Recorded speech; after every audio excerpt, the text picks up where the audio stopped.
Good afternoon, students. Welcome to YouTube Beeline Academy online YouTube channel. So, இன்னைக்கு நம்ம பார்க்க போற current affair February 5. So, first current affair எந்த subject related பார்க்க போறோம்னு பார்த்தீங்கன்னா Indian economy related ஆன டாபிக் தான் பார்க்க போறோம். ஸோ என்ன நியூஸ் அப்படின்னு சொல்லிட்டு பார்க்கலாம். So MSP panel only after polls minister. So MSP அப்படின்னா என்ன? Minimum support price. The committee on minimum support price, crop diversification and other issues promised to the farmers by Prime Minister Narendra Modi will be set up after the upcoming assembly elections are over.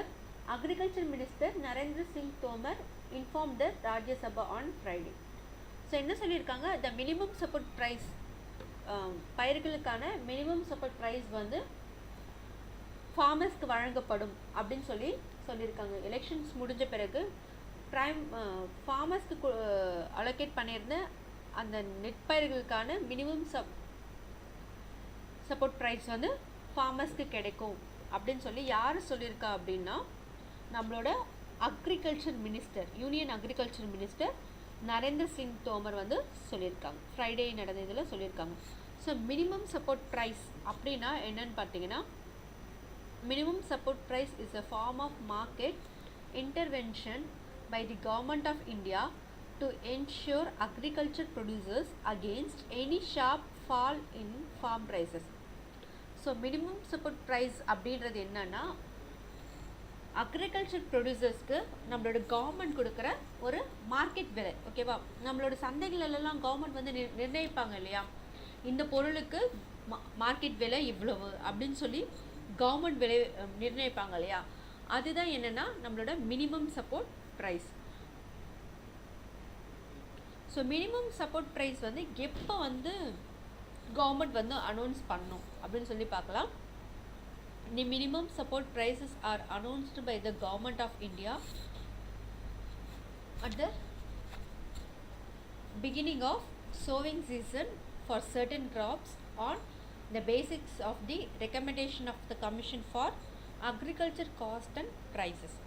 So minimum support price வந்து எப்போ ஒரு பயிர்களுக்கு வந்து government வந்து fix பண்ணுவாங்கன்னா, விதைக்கிற காலகட்டம் இருக்கு இல்லையா, சில பயிர்களை விதைக்கிற காலகட்டம், அந்த காலகட்டங்களில் தான் மினிமம் சப்போர்ட் ப்ரைஸை வந்து கவர்மெண்ட் வந்து ஃபிக்ஸ் பண்ணுவாங்க. ஸோ இது யார் வந்து ரெக்கமெண்ட் பண்ணுவா, இந்த மினிமம் சப்போர்ட் ப்ரைஸஸ் இந்த பயிர்களுக்கு இவ்வளோ ரூபாய் தான் நிர்ணயிக்கணும் அப்படின்னு சொல்லிட்டு யார் வந்து ரெக்கமெண்ட் பண்ணுவா அப்படின்னு சொல்லி பார்த்தீங்கன்னா, commission for agriculture cost and prices. MSP is price fixed by Government of India to protect the producer farmers against excessive falls in price during bumper production years. So இந்த MSP அப்படின்றது என்னென்னா, government of India நிர்ணயிக்கிற ஒரு விலை, slab rate. யாரை protect பண்ணுறதுனா, உற்பத்தி செய்கிறவங்களையும் விவசாயிகளையும். சில காலகட்டங்களில் உற்பத்தி வந்து அதிகமாக இருக்கும், சில காலகட்டங்களில் உற்பத்தி கம்மியாக இருக்கும். ஸோ எப்போவுமே ஃபார்மர்ஸ்க்கு வந்து பெனிஃபிஷரியாக இருக்கணும் அப்படின்ற ஒரு உள்நோக்கில் தான் இந்த மினிமம் சப்போர்ட் ப்ரைஸஸை வந்து government நிர்ணயிக்கிறாங்க. The minimum support prices are guaranteed price for their produce from the government. The major objective are to support the farmers from distress sale and procure food grains for public distribution. So இந்த minimum support price அப்படின்றது ஒரு நிர்ணயிக்கப்பட்ட விலை, கவர்மெண்ட்டால் நிர்ணயிக்கப்பட்ட விலை. So அந்த பொருட்களுக்கான அந்த விலை வந்து கண்டிப்பாக கவர்மெண்ட் வந்து ஃபார்மர்ஸ்க்கு கொடுப்பாங்க. ஃபார் எக்ஸாம்பிள் வந்து ஒரு கரும்பு 10 ரூபா அப்படின்னு சொல்லி கவர்மெண்ட் வந்து ஃபிக்ஸ் பண்ணாங்கன்னா, கண்டிப்பாக அந்த 10 ரூபா வந்து அந்த கரும்புக்கு கவர்மெண்ட் மூலயமா கிடைக்கும். ஸோ இதோட முக்கிய கொள்கை என்னென்னா, ஃபார்மர்ஸை வந்து விளைச்சலில் வந்து எப்படி ஏற்றுமதி செய்யணும், எப்படி வந்து அதை சந்தைக்கு கொண்டு போகணும் அப்படின்ற அந்த கவலைகளிலிருந்து தடுக்கிறதுக்காகவும், ஃபுட் கிரெயின்ஸை வந்து பப்ளிக்கு ஈக்குவலாக டிஸ்ட்ரிபியூட் பண்ணும், எல்லா இடத்துலையுமே எல்லா பொருட்களும் மக்களுக்கு கிடைக்கணுன்றதுக்காகவும் தான் இந்த மினிமம் சப்போர்ட் ப்ரைஸ் அப்படின்றத கவர்மெண்ட் கொண்டு வந்திருக்காங்க.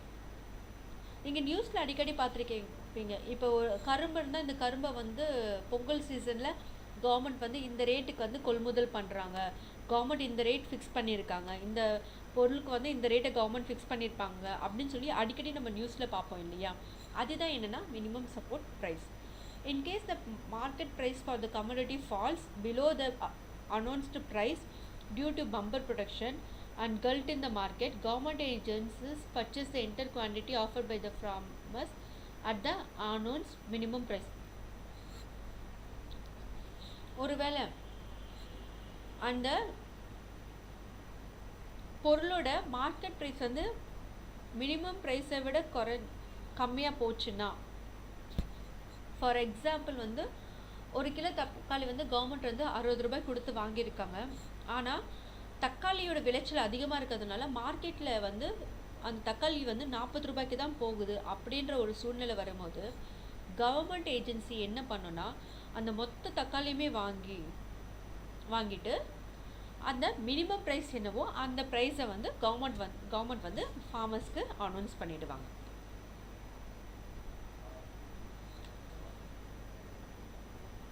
அடுத்து பார்க்க போகிற டாபிக் வந்து கரண்ட் அஃபேர் எந்த சப்ஜெக்ட் ரிலேட்டடாக பார்க்க போகிறோன்னா இந்தியன் எக்கனாமி ரிலேட்டடாக பார்க்க போகிறோம்.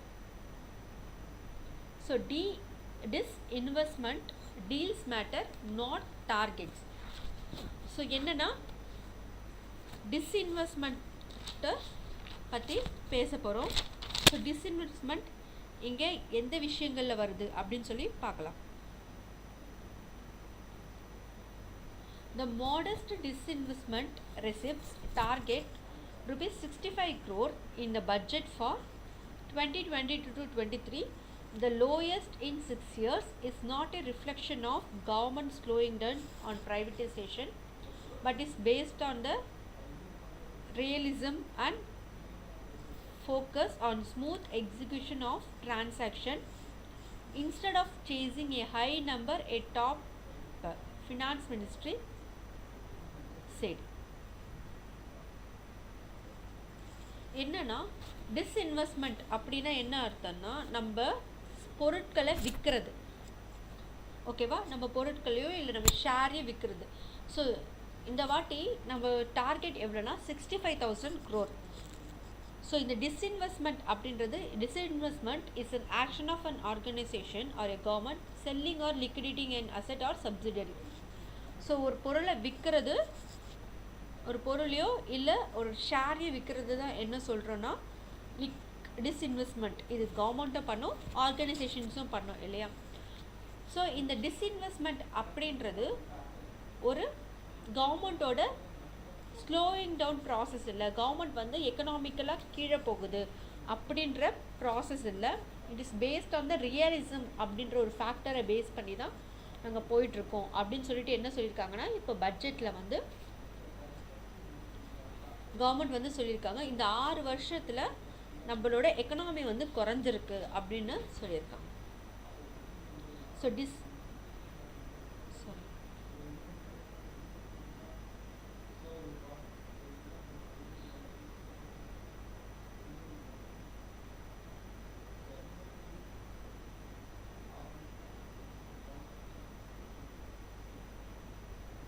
So the concept of disinvestment அப்படின்றது எந்த கான்செப்டில் வருது அப்படின்னு பார்த்தீங்கன்னா, disinvestment is the action of an organization or government selling or liquidating an asset or subsidiary. So என்ன சொல்கிறாங்க, ஒரு ஆர்கனைசேஷனோ இல்லை ஒரு கவர்மெண்ட்டோ ஒரு சொத்தையோ இல்லை ஷேர்ஸையோ விற்கிறது தான் என்ன சொல்கிறது டிஸ்இன்வெஸ்ட்மெண்ட். ஸோ டிஸ்இன்வெஸ்ட்மெண்ட்டில் சில டைப்ஸ் இருக்குது. என்னென்ன டைப் ஆஃப் டிஸ்இன்வெஸ்ட்மெண்ட் இருக்குன்னு சொல்லிட்டு நம்ம பார்க்கலாம், ஓகேவா. So types of disinvestment.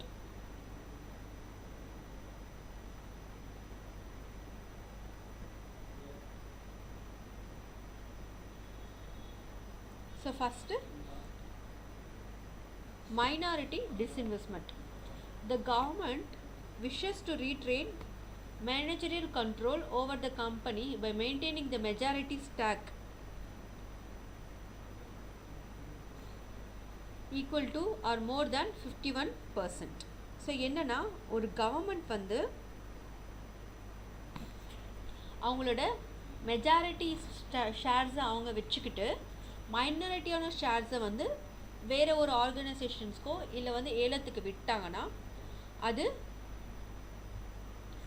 Minority disinvestment. ஓகேவா?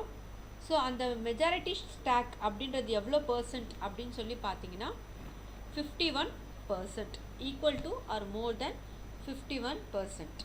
அடுத்தது majority disinvestment. The government gives up the majority stake in a government held company. So government subsidiary கம்பெனிஸ்க்கு வந்து கவர்மெண்ட் வந்து மெஜாரிட்டியான ஸ்டாக்ஸை மெஜாரிட்டியான ஷேர்ஸை வந்து கொடுத்தாங்கன்னா அது என்னது? Majority disinvestment. அடுத்து strategic disinvestment. The government sells off a public sector units to usually a non-government private entity. The intention is to transfer the ownership of a non-performing organization to more efficient private players in the markets and reduce on the financial burden on the government balance sheet. So என்னென்னா சில public sector யூனிட்ஸில் கவர்மெண்ட்க்கு வந்து ஒரு குறிப்பிட்ட profit அவங்க invest பண்ணுற அளவுக்கு வந்து profit வராது. ஸோ என்ன பண்ணுவாங்கன்னா அந்த மாதிரி ப்ரைவேட் செக்டர் யூனிட்ஸை வந்து கவர்மெண்ட் வந்து ஏலத்தில் விட்டுருவாங்க. ஸோ அந்த ஏலத்தில் வந்து ப்ரைவேட் செக்டார்ஸும் வந்து பார்ட்டிசிபேட் பண்ணுவாங்க. ஸோ இதோடைய எய்ம் என்னென்னா கவர்மெண்ட்டால் எவ்வளோ இன்வெஸ்ட் பண்ண முடியுதோ அந்தளவுக்கு அவங்களால டேக் ஓவர் எடுத்துருக்க முடியாது. ஸோ அது ப்ரைவேட் செக்டார்ஸ்க்கு அவங்க கொடுக்கறது மூலயமா அந்த செக்டார்ஸும் வந்து மோர் எஃபிஷியண்ட்டாக மாறும் அண்ட் ஆல்சோ கவர்மெண்ட்ஸோட அந்த ஃபினான்ஷியல் பேர்டன்ஸும் குறையும். ஃபார் எக்ஸாம்பிள் இப்போ ரீசெண்டாக வந்து ஏர் ஏஷியாவை வந்து கவர்மெண்ட் வந்து டாடா இண்டஸ்ட்ரீஸ்க்கு கொடுத்துட்டாங்க. பிகாஸ் கவர்மெண்ட்டால் அந்த காஸ்ட்டு அந்த ஃபியூல் காஸ்ட் அண்ட் அந்த மெயின்டெனன்ஸ் காஸ்ட் எம்ப்ளாயீஸ்க்கு கொடுக்க வேண்டிய சேலரிஸ் இதெல்லாம் வந்து ஏர் ஏஷியாவில் வர வருமானத்துக்கும் அவங்க செலவு பண்ணுறதுக்கும் சரியாக இல்லாமல் இருந்துச்சு. அவங்களால ஈடு செய்ய முடியாமல் இருந்துச்சு. ஸோ அவங்க என்ன பண்ணாங்க? ஏர் ஏஷியாவை ஏலத்துக்கு விட்டாங்க. ஸோ அது எந்த கம்பெனி டேக் ஓவர் பண்ணிச்சு? டாடா குழுமம் வந்து டேக் ஓவர் பண்ணிச்சு. ஸோ அதுதான் என்ன சொல்கிறோன்னா ஸ்ட்ராட்டஜிக் டிஸ்இன்வெஸ்ட்மெண்ட். ஓகேவா? அடுத்தது complete disinvestment or privatisation. 100% sales of government stakes in a public sector unit led to privatization of the company wherein complete ownership and control are passed on to the buyer. So இங்கே என்னென்னா 100% சேல்ஸை வந்து என்ன பண்ணுவாங்கன்னா government ஸ்டேக்கு அதாவது public sector யூனிட்ஸை வந்து விற்றுருவாங்க. இனிமேல் அந்த கம்பெனிக்கும் அந்த கவர்மெண்ட்டோட அந்த கம்பெனிக்கும் கவர்மெண்ட்க்கு எந்த சம்மந்தமே இருக்காது. அந்த கம்பெனி முழுக்க முழுக்க யாருக்கு போய்டும்னா ஒரு ப்ரைவேட் யூனிட்டாக போய்டும். ஓகேவா? தேர்ட் ஒனுக்கு வந்து எக்ஸாம்பிள் வந்து ரயில்வேஸ் எடுத்துக்கலாம். ஃபோர்த் ஒனுக்கு தான் ஏர் ஏஷியா எடுத்துக்க முடியும். ஸோ ஏர் ஏஷியா வந்து முழுக்க முழுக்க இப்போ யாருக்கு கண்ட்ரோலில் போயிடுச்சு? டாடா குழுமத்தோட கண்ட்ரோலில் போயிடுச்சு. அங்கே வந்து ஓனர் அப்படின்ற அந்த ஓனர்ஷிப் யார்கிட்ட இருக்குன்னா கவர்மெண்ட் கிட்ட தான் இருக்கும். ப்ரைவேட் கிட்ட தான் இருக்கும். கவர்மெண்ட்ஸ்க்கு அங்கே எந்த ஒரு உரிமையுமே இருக்காது. அதுதான் என்னென்னா கம்ப்ளீட் டிஸ்இன்வெஸ்ட்மெண்ட். ஸோ இங்கே 4 டிஸ்இன்வெஸ்ட்மெண்ட் பார்க்குறோம். என்னென்ன டிஸ்இன்வெஸ்ட்மெண்ட்? மைனாரிட்டி டிஸ்இன்வெஸ்ட்மெண்ட்னா மெஜாரிட்டி ஸ்டாக் ஹோல்டர் யாராக இருப்பாங்க? கவர்மெண்ட்டாக இருப்பாங்க. மைனாரிட்டி மற்ற கம்பெனிஸாக இருக்கும். மெஜாரிட்டி டிஸ்இன்வெஸ்ட்மெண்ட்னா கவர்மெண்ட் ஹெல்த் கம்பெனிஸ் வந்து மெஜாரிட்டியான ஸ்டேக்ஸை வாங்கியிருப்பாங்க. மைனாரிட்டியான ஸ்டேக்ஸ் வந்து கவர்மெண்ட் கிட்ட இருக்கும். ஸ்ட்ராட்டஜிக் டிஸ்இன்வெஸ்ட்மெண்ட்டாக என்னென்னா சில ப்ரைவேட் என்டிட்டி வந்து இந்த ஸ்டேக் ஹோல்டிங் வாங்கிறதுக்காக வந்திருப்பாங்க. அதாவது வந்து கவர்மெண்ட் வந்து சில ஸ்டேக்ஸை வந்து ஏலத்துக்கு விடுவாங்க. ஸோ அந்த ஷேர்ஸை வாங்கிறதுக்கு யார் வந்திருப்பாங்க? ப்ரைவேட் கம்பெனிஸ் வந்திருப்பாங்க. ஸோ அந்த ப்ரைவேட் கம்பெனிஸ் வந்து அவங்களோட ஷேர்ஸை வாங்கிப்பாங்க. இது மூலமா கவர்மெண்ட்டோட ஃபினான்ஷியல் பேர்டன்ஸ் குறையும் அண்ட் ஆல்சோ அந்த பர்டிகுலர் பிஎஸ்சியோட எஃபிஷியன்சிஸ் வந்து இன்க்ரீஸ் ஆகும். ஓகேவா? அடுத்தது கம்ப்ளீட் டிஸ்இன்வெஸ்ட்மெண்ட்ன்றது ப்ரைவேட்டைசேஷன். 100% அதோட மொத்த காப்புரிமையுமே யாருக்கு கொடுத்துருவாங்கன்னா ப்ரைவேட் செக்டர். எந்த ப்ரைவேட் செக்டர் வாங்குறாங்களோ அந்த ப்ரைவேட் செக்டர் கொடுத்துருவாங்க. For example PSU, air Asia. So air Asia இப்போ என்ன ஆயிடுச்சு? ஒரு ப்ரைவேட் செக்டராக மாறிடுச்சு இல்லையா.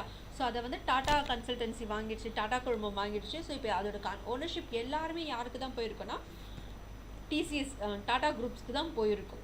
ஸோ இதில் வந்து இனிமேல் கவர்மெண்ட் வந்து பார்ட்டிசிபேட் பண்ணுறதுக்கு எந்த ஒரு விஷயமே இருக்காது. இதுதான் என்னென்னா கம்ப்ளீட் டிஸ்இன்வெஸ்ட்மெண்ட் ஆர் ப்ரைவேட்டைசேஷன். அடுத்து பார்க்க போகிற கரண்ட் அஃபேர்ஸ் எந்த டாபிக் ரிலேட்டடாக பார்த்தீங்கன்னா இந்தியன் பாலிட்டிக் ரிலேட்டடாக நம்ம பார்க்க போகிறோம். So Rajya Sabha debates use of private bills to amend preamble to constitution. Preamble அப்படின்னா என்ன? முகவுரை இல்லையா. ப்ரியாமபிள் அப்படின்றது என்ன? முகவுரை. ஸோ கவர்மெண்ட் வந்து ப்ரைவேட் பில்ஸை வந்து ப்ரியாமபிளில் ஆட் பண்ணுறதை பற்றி டிபேட்ஸ் வந்து பேசிகிட்டு இருக்காங்க. ஓகேவா. ஸோ ப்ரியாமபிள் அப்படின்றது நம்ம முகவுரைன்னு பார்த்துருக்கோம். முகவுரைனா என்ன? ஒரு கான்ஸ்டியூஷனோட இன்ட்ரடக்ஷன். அது வந்து கீ டு த கான்ஸ்டியூஷன். ப்ரியாமபிளை கீ டு த கான்ஸ்டியூஷன் அப்படின்னு கூட நம்ம சொல்லலாம்.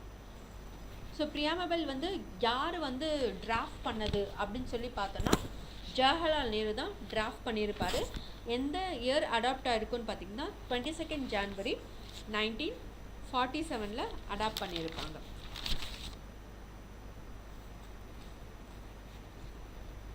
ஸோ இது ரிலேட்டடாக என்ன கரண்ட் அஃபேர் இருக்குன்னு பாருங்கள்.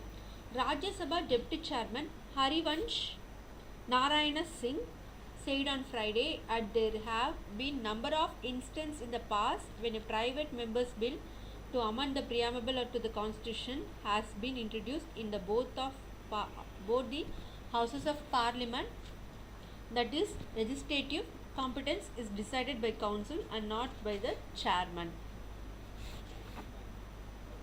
ஸோ என்ன சொல்லியிருக்காங்க? டெப்டி சேர்மன் ராஜ்யசபாவோட சேர்மன் யார்? வெங்கையா நாயுடு. அண்ட் லோக்சபாவோட ஸ்பீக்கர் யார்? Om Birla. So ராஜ்யசபாவோட deputy chairman யார்? ஹரிவன்ஷ் நாராயண சிங். அவர் வந்து ஃப்ரைடே என்ன பேசியிருப்பார் அப்படின்னு பார்த்தீங்கன்னா, பாஸ்ட்லாம் ப்ரைவேட் பில் பாஸ் பண்ணும்போது ப்ரைவேட் மெம்பரோட பில்லை வந்து நம்ம ப்ரியாமபிளில் அமெண்ட் பண்ணியிருக்கோம். ஓகேவா. போத் ஹவுஸ் ஆஃப் பார்லிமெண்ட்லேயே பண்ணியிருக்கோம், போத் ஆஃப் லெஜிஸ்லேட்டிவ்லேயே பண்ணியிருக்கோம். இது வந்து யார் தான் டிசைட் பண்ணுவாங்கன்னா கவுன்சில் தான் டிசைட் பண்ணியிருப்பாங்க. சேர்மன் வந்து டிசைட் பண்ணியிருக்க மாட்டாங்க அப்படின்னு சொல்லி நம்மளோட ராஜ்யசபாவோட சேர்மன் வந்து ஒரு டிபேட் செக்ஷன் மாதிரி எடுத்துகிட்டு போயிருப்பார். இது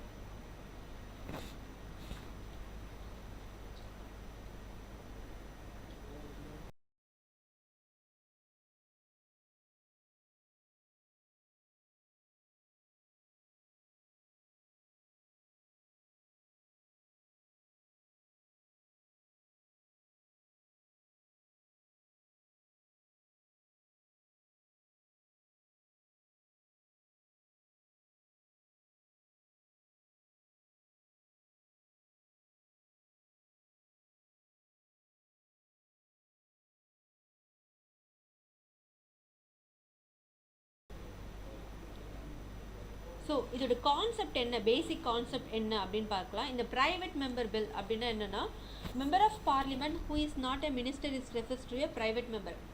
ஸோ ஒரு எம்பி மினிஸ்டராக இல்லாத ராஜ்யசபா எம்பியை தான் என்னன்னு சொல்லுவோன்னா ப்ரைவேட் மெம்பர் அப்படின்னு சொல்லிட்டு சொல்லுவோம். It is drafting is the responsibility of the member concerned. Its introduction in the house requires 1 month notice. So இந்த இன்ட்ரடக்ஷனுக்கு வந்து எவ்வளோ மாதம் கால அவகாசம் இருக்கணும்னா 1 மாதம் கால அவகாசம் இருக்கணும். The government bill or public bill can be introduced and discussed on any day. Private member bill can be introduced and discussed only on Friday. So government pillow இல்லை மணி பில்லோ இல்லை எந்த பில்லாக இருந்தாலும் எந்த நாள் வேணால் இன்ட்ரடியூஸ் பண்ணி டிஸ்கஸ் பண்ணலாம். But private member bill, அதாவது வந்து ராஜ்யசபா எம்பிஸ் இன்ட்ரடியூஸ் பண்ணுற அந்த ப்ரைவேட் பில் வந்து எப்போ தான் வந்து டிஸ்கஸ் பண்ணப்படணும் அப்படின்னு பார்த்தீங்கன்னா ஃப்ரைடே மட்டும்தான் discuss பண்ணப்படணும். Its rejection by the House has no complications on the parliamentary confidence in the government or its resignations. So, preamble. So preamble அப்படின்னா என்ன? ப்ரியாமபிளோட அந்த டேக்லைன் கூட என்னன்னு சொல்லலான்னு பார்த்தீங்கன்னா we the people of India அப்படின்றது தான் ப்ரியாமபிளோட tagline. So 42nd constitutional amendment act in 1976 ஒரு 3 வேர்டை வந்து நம்மளோட ப்ரியாமபிளில் இன்ட்ரடியூஸ் பண்ணியிருப்பாங்க. என்னென்ன வேர்ட்னா சோஷியலிஸ்டிக், செக்குலர், இன்டெகிரிட்டி. ஸோ சோஷியலிஸ்டிக்னு சமத்துவம், செக்குலர்ன்றது மத சமய சார்பின்மை, இன்டெகிரிட்டி அப்படிங்கிறது ஒற்றுமை. அண்ட் ப்ரியாமபிள் அப்படின்றது எப்படி டிஃபைன் பண்ணலாம் அப்படின்னு பார்த்தீங்கன்னா sovereign, socialistic, secular, democratic and republic. இறையாண்மை, சமத்துவம், சமய சார்பின்மை, மக்களாட்சி அண்ட் குடியரசு. இது எல்லாமே சேர்ந்த விஷயத்தை பற்றி பேசுகிறது தான் என்னன்னா ப்ரியாமபிள். ஓகேவா? அண்ட் ஜஸ்டிஸ் அப்படின்னா என்ன, socio economic and political. So எல்லாத்துக்குமே வந்து சமமான ஜஸ்டிஸ் கிடைக்கணும். அண்ட் லிபர்ட்டின்றது உரிமை. ஸோ உரிமைன்றது என்னன்னா ஒருத்தவங்களோட thought, expression, belief, faith, worship எல்லாத்துக்குமே வந்து அவங்களுக்கு உரிமை இருக்குது, சுதந்திரம் இருக்குது இல்லையா? ஸோ யாருமே வந்து இதில் கேள்வி கேட்க முடியாது. அண்ட் ஈக்குவலிட்டி அப்படின்றதுன்னா சமத்துவம். ஸோ எல்லாருக்குமே எல்லா வாய்ப்புகளுமே கிடைக்கப்படணும். அதுதான் என்னன்னா ஈக்குவாலிட்டி. அடுத்தது ஃப்ராட்டர்னிட்டினா என்ன, சகோதரத்துவம். ஸோ இந்தியாவில் இருக்க அனைவரும் ஒன்று தான், எல்லாரும் ஒரு தாய் மக்கள். இந்தியாவை நம்ம என்ன சொல்வோம், யூனிட்டி இன் டைவர்சிட்டி, வேற்றுமையில் ஒற்றுமை அப்படின்னு சொல்லுவோம் இல்லையா? ஸோ ப்ரியாமபிளை யார் டிராஃப்ட் பண்ணது அப்படின்னு சொல்லி கேட்டாங்கன்னா ஜவஹர்லால் நேரு. எப்போ ப்ரியாமபிளை அடாப்ட் பண்ணியிருப்பாங்க அப்படின்னு பார்த்தீங்கன்னா 22nd January 1947.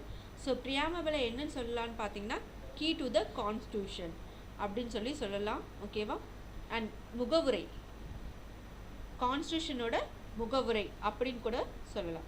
ஸோ இதோட அல்டிமேட் எய்ம் என்ன, டு எல்லா சிட்டிசன்ஸ்க்குமே வந்து ஜஸ்டிஸ் இருக்கணும், லிபர்ட்டி இருக்கணும், ஈக்குவலிட்டி இருக்கணும். அண்ட் இது எதை ப்ரமோட் பண்ணுது அப்படின்னு பார்த்தீங்கன்னா சகோதரத்துவத்தை ப்ரமோட் பண்ணுது.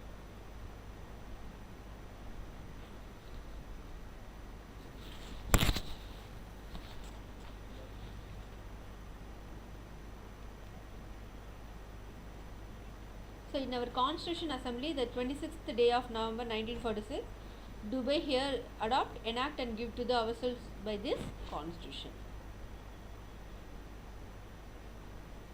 ஸோ ப்ரியாமபிள் அப்படின்றது என்னென்னா ஒரு இன்ட்ரடக்ஷன், நம்மளோட கான்ஸ்டியூஷனோட இன்ட்ரடக்ஷன் பார்த்தோம். அது எதுக்கான ஐடியாஸ் கொடுக்குது அப்படின்றது பார்ப்போம். Source of power and nature of state, objective of state, date of adoption. So இது ரிலேட்டடான புக்ஸ் என்னென்னு பாருங்கள். Identity card of the constitution அப்படின்றது யாரால் எழுதப்பட்டதுன்னா என்ஏ பால்கிவாலா அப்படின்றவங்க தான் எழுதியிருக்காங்க. அடுத்தது the preamble to our constitution express what we had thought or dream so long. இது யாருன்னா Shri Alladi Krishnaswami Iyer. And the horoscope our constitution யாருன்னா டாக்டர் KM முன்ஷி. அடுத்த நியூஸ் இந்த டாபிக் ரிலேட்டடான இந்தியன் எக்கனாமிக் ரிலேட்டடாக பார்த்துட்ருக்கோம். ஸோ இந்தியன் எக்கனாமிக் ரிலேட்டடாக என்ன நியூஸ் அடுத்ததுன்னு பார்க்கலாம். Concessional tax rate tied to firms setting up new units.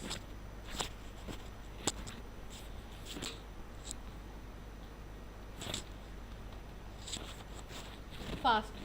The budget 2022-23 has adopted the concessional 15 minutes corporate tax rate would be available for one more year till March 2024 for newly incorporated manufacturing units. So இப்போ ரீசெண்டாக budget pass பண்ணாங்க இல்லையா, 2022 to 2023 நம்மளோட finance minister Nirmala Sitharaman pass பண்ணியிருப்பாங்க. அதில் என்ன சொல்லியிருப்பாங்கன்னா corporate tax வந்து 15% இருக்கும். ஒன் மோர் இயர் வந்து எக்ஸ்டெண்ட் பண்ணியிருக்காங்க. எது வரைக்கும்னா மார்ச் 2024 வரைக்கும்.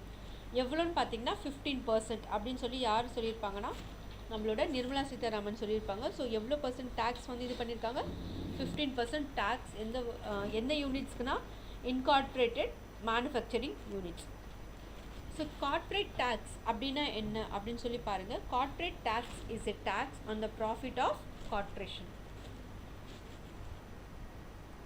Corporate tax rates vary widely by country, with some countries considered to be tax haven due to low rates. அடுத்து Blinken to join Quad meeting in Australia. So the US State Department has announced that Secretary of State Anton Blinken, so US ஸ்டேட்டோட secretary யாருன்னா Anton Blinken, அவர் வந்து ஆஸ்திரேலியாவுக்கு போகிறார். எப்போனா February 12 for a minister level meeting of quadrilateral security dialogue.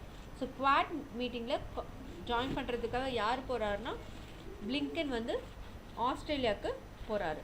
ஓகேவா? So Blinken யார்? Secretary state of US department. So குவாட்னா என்ன அப்படின்னு சொல்லி பார்க்கலாம். The quad security dialogue collectively, the Quad or Quad is a strategic security dialogue between United States, India, Japan and Australia. Quad அப்படின்னா என்ன? குவாட்ரேட்டர்னாலே 4 இல்லையா? ஸோ இந்த 4 கண்ட்ரியோட ஒரு செக்யூரிட்டி சம்மந்தமான விஷயம் தான் என்னென்னா குவாட் அப்படின்னு சொல்லுவோம். ஓகேவா? ஸோ இதில் எந்தெந்த கண்ட்ரிஸ் வந்து பார்ட்டிசிபேட் பண்ணியிருக்காங்க? United States, India, Japan and Australia. ஓகேவா? ஸோ இந்த டைலாக் வந்து எப்போ ஆரம்பித்தாங்க அப்படின்னு பார்த்தீங்கன்னா 2007 by Japanese prime minister Shinzo Abe தான் வந்து இந்த குவாட் அப்படின்னு சொல்லிட்டு அந்த ஒரு ஆர்கனைசேஷனை வந்து இனிஷியேட் பண்ணியிருப்பார். யார் வந்து இதுக்கு வந்து ஹெல்ப் பண்ணியிருப்பாங்க அப்படின்னு சொல்லி பார்த்தீங்கன்னா யூஎஸ் வைஸ் பிரசிடென்ட் டிக் சென்மி. ஓகேவா? ஸோ இந்த டைலாக்கை வந்து யார் வந்து இனிஷியேட் பண்ணியிருப்பாங்க? ஜாப்பனீஸ் பிரைம் மினிஸ்டர் ஷின்சோ அப்சே இந்த இயர் 2007. ஸோ இதுக்கு யாரெல்லாம் சப்போர்ட் பண்ணியிருப்பாங்க அப்படின்னு சொல்லி பார்த்தீங்கன்னா US vice president Dick Cheney, Australian prime minister John Howard and Indian prime minister மன்மோகன் சிங் வந்து இதுக்கு சப்போர்ட் பண்ணியிருப்பார். So the dialogue was parallel by joint military exercise of an unprecedented scale titled exercise Malabar. So இந்த டைமில் வந்து joint military exercise நடந்திருக்கும் மலபார் அப்படின்னு சொல்லிட்டு. The diplomatic and military arrangement has widely viewed as a response to increased Chinese econo-military aggression. அடுத்து current affair பாருங்க. NATO chief of head Norway Central Bank. NATO chief Jens Stoltenberg will take over as a Norway Central Bank governor of the end of the year. So நாட்டோட chief, NATO அப்படின்னு என்னென்னா north Atlantic treaty organisation, அதோட chief gents ஸ்டோலன்பர்க்வில் அவர் வந்து Norway central பேங்கோட கவர்னராக இந்த வருஷம் எண்டில் வந்து பதவி ஏற்றுப்பாங்கன்னு சொல்லிட்டு அஃபிஷியல்ஸ் வந்து சொல்லியிருக்காங்க. ஸோ நாட்டோ அப்படின்றது என்னன்னு பாருங்கள். NATO is alliance of countries from Europe and Africa. So African Europe கம்பெனியோட தொகுப்பு தான் என்னென்னா நேட்டோ. ஸோ மொத்தம் எத்தனை யூரோப்பியன் கண்ட்ரீஸ் வந்து நேட்டோவில் இருக்குது அப்படின்னு சொல்லி பார்த்தீங்கன்னா 27 கண்ட்ரீஸ் இருக்குது. அண்ட் நார்த் அமெரிக்காவில் மொத்தம் 2 கண்ட்ரீஸ் அண்ட் ஏஷியனில் பார்த்தீங்கன்னா ஒரு கண்ட்ரி வந்து இருக்குது. இதோட ஹெட் குவார்ட்டர்ஸ் எங்கே இருக்குன்னா ப்ரூசல்ஸ், பெல்ஜியம். மொத்தம் 30 கண்ட்ரீஸ் வந்து இதுக்குள்ளே இருக்குது. இந்தியா எப்போ நேட்டோவில் ஜாயின் பண்ணாங்க அப்படின்னு சொல்லி பார்த்தீங்கன்னா 2011 தான் ஜாயின் பண்ணியிருப்பாங்க. அந்த பீரியடில் பேலிஸ்டிக் டிஃபென்ஸ் மிசைலை வந்து நம்ம ப்ரொடியூஸ் பண்ணியிருக்கோம். So it provide a unique link between two countries, enabling them to consult and cooperate in the field of defense and security and conduct multinational crisis management. அடுத்து India Pakistan Inc. new CPEC agreement. India and Pakistan on Friday signed a new agreement, industrial cooperation as part of China-Pakistan Economic Corridor Plan during Prime Minister Imran Khan ongoing visit to Beijing. So China India வந்து ஒரு புது agreement sign பண்ணியிருப்பாங்க. அந்த agreement பேர் என்ன? China Pakistan economic corridor plan. Pakistan prime minister Imran Khan Beijing winter Olympic participate பண்ண போயிருக்கும் போது இதை சைன் பண்ணியிருப்பாங்க. அடுத்து இதோட கான்செப்ட் பார்த்திங்கன்னா China Pakistan Economic Corridor, massive bilateral project to improve infrastructure within Pakistan for better trade with China and to further integrate the countries of the region. The goal of CPEC is both to transform Pakistan economy by modernizing its rail, road, air and energy transportation system and to connect the deep sea Pakistan ports of Gwadar and Karachi to China's Xinjiang province and beyond to overland routes. So இதோட ultimate aim என்ன trade and 22nd law commission study by UGC. So UGC வந்து under part 4 of article 44 of Indian constitution uniform civil code என்ன சொல்லியிருக்காங்க, the child shall endeavor to secure for the citizen a uniform civil code throughout the territory of India. So a uniform civil code means that all sections of the society irrespective of religion shall be treated equally according to the national civil code which shall be applicable to all uniformly. They cover areas like marriage, divorce, maintenance, inheritance, adoption and success of the property. It is based on the premise of there is no connection between religion and modern civilization. So இந்த section உங்களுக்கு யூஸ்ஃபுல்லாக இருந்திருக்கும்னு நினைக்கிறேன். So இந்த section உங்களுக்கு பிடிச்சிருந்ததுன்னா subscribe பண்ணுங்கள் and like பண்ணுங்கள். தேங்க்யூ.